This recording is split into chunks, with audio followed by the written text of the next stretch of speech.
阿普利亚这款车呢，上次西安魔展以后也是简单的拍了一下啊。这款车具体的配置，还有一些详细的东西呢，今天专程到店里啊，请这边店长给大家介绍一下啊。啊，你好，你把这款车给大家说一下啊。行，这款车呢，它这个 GP2的这个250延续了阿普利亚的那个 RS2660的一个前头的一个前脸外灯 LED 的车灯，配合的是它这个前嘴的这个导风翼啊，它的这个效果和运动性会更好啊。前面呢，如果它增加了一个通风的效果，会更理想啊。整体的这个车的设计呢更加紧凑啊。紧凑，然后它的配置呢，它现在配置的一个分离把手，分离的低头把手。虽然说在街道的骑行中可能会低一些，会趴一些，但是更有这个赛道的体验的一种感觉啊。趴在这个上面以后呢，它的这个整个的一个坐姿非常的战斗。它的这个新款呢以后改装了以后呢，它的这个油箱，介于老款来说呢，它的油箱已经收窄了。收窄了以后呢，它的整个在这个收窄了以后，这个位置呢，在座椅的这个位置它更加细窄。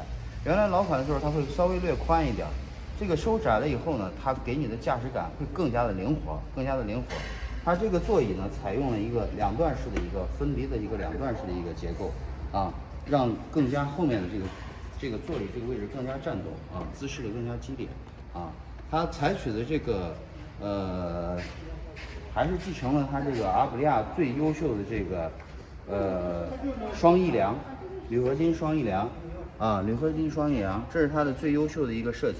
这对于弯道的这个提升这个驾驶的稳定性和操控性，都是比钢架车来的更加的稳定，更加的效果非常好啊。整个的版花你也能看到，它整个的设计的版花，现在也慢慢的就是走向了一个厂家赛道版的一个标准，让你骑上这台车呢，它更会像一台厂家的一个赛车。这是骑吗？还有一个呢，它在这回呢区别于什么？还有一个这个升级了一个液晶的 LED 屏 ，TFT 的一个彩屏。这个在于咱们平常的驾驶中呢，如果说你有手机的这个导航啊，还有这整个车的这个性能和数据啊，现在都在这个屏幕上都可以显示出来。因为 GP2 150我原来知道，那个下赛道随便摔，它那个板子各方面特别结实，基本上很难摔烂，都是蹭花啊。啊，它这个还是延续了原来的这个质量，非常的皮实。它的这个所有的这个机件啊，包括这个部件啊、板块啊，都是很结实的啊。而且整个骑姿上去以后特别的战斗啊，骑上去以后呢，它会非常的战斗啊，因为它的整个的骑姿在这块卡部化的卡位这个腿部非常的理想啊，非常的理想。骑下来后，你头可以尽量的向下趴啊，这样的尽量的向下啊。避震现在它是一个倒置式的一个前减，轮胎用的是正新的半热熔胎，它的前刹车的刹车力是非常够的啊。前刹车在咱们这一般的正常的骑行中，尤其仿赛的话，我们的前刹会用的比较频繁一些啊，那像这款车现在价格是多少？价格现在是26800。26800，黑色和银灰色啊，两款颜色。GP2 250搭载了阿普利亚 ARC 动力家族249cc 的水冷单缸发动机，最大功率20.5千瓦，最大扭矩21.5。它油箱是多大啊？这个车？油箱是15升的油箱。现在配备的这个正新的轮胎呢，它前面是100的，它的这个轮胎呢，现在就是说大家都是觉得这个轮胎比较窄，其实作为一个赛车来说，它的轮胎为什么要设计成这个样子？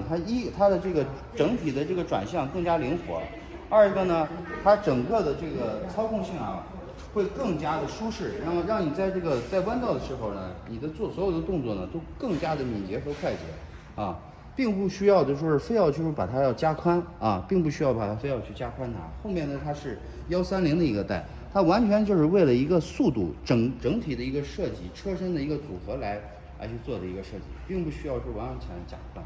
对，像街车常用的可能作为宽一点160的啊，它是一个130的，前轮一般常见的是120的，它是个100的，相比能稍微窄一点。它在这个赛道上的这个表现呢，应该是比原来的150在低扭的时候、低转的时候来得更快，来得更快。这个150也改的特别漂亮啊。它这个赛道版也是对外销售的吗？这个150赛道版现在还没有最后的商定，厂家还没有最后决定推出成型的一个产品啊。它整个现在就延续了这个摩托 GP 的这种风格，前的挡风导流翼的一个改装，然后刹车手把，护把护手，还有减震，还有它的升高脚踏，升高脚蹬啊，升高脚踏，包括后带载人的这个升高脚踏，包括它的尾翼也变成了只是一个单人能坐的一个骑乘驾驶的一个方式了，成了纯粹的单座版的了啊，后边只是装饰了。对，娱乐感。这个算是在150里颜值最高的一款车了。这算是颜值现在最高的颜值担当了。它的链条啊，它都已经改过了。现在价格也没出来啊，赛道版。这个现在没有确定，所以没有正确的价格。